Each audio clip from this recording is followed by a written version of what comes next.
In other news, it appears people are taking advantage of lax laws regarding service animals that are meant to help people with disabilities. According to a New Hope nonprofit, it doesn't take much for a person to try to pass off their untrained pet as a service animal. As Delane Cleveland reports, a group of state lawmakers want to change that.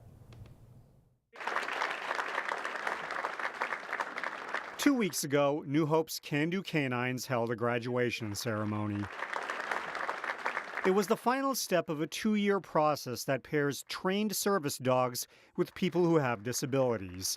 That was a happy celebration. It's a huge issue. But Wednesday at the state capitol, I have a disability, and it wasn't a choice that I got to bring my dog with. It's a necessity. people such as Beth Kantor of Plymouth, who's had a Can-Do-Canine service dog for 6 years due to multiple sclerosis, said there are people out there who abuse the privilege. People want to bring their dog with in purses and in strollers, and it's easy for them to do now. The internet, I looked up today, you could buy a vest for $6. She's referring to vests sold online, which anyone can purchase, that indicate your pet is a service dog. This is a huge problem for people with disabilities.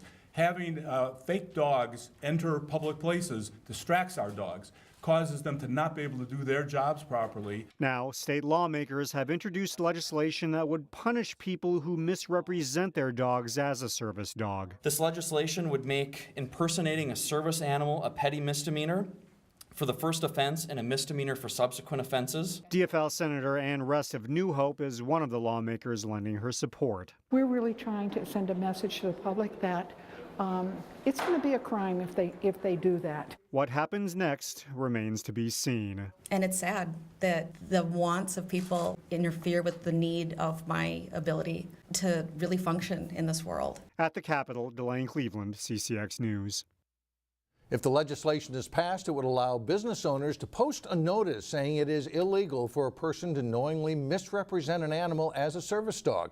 And business owners would also be trained on questions they can ask to determine whether a dog is, in fact, a service animal.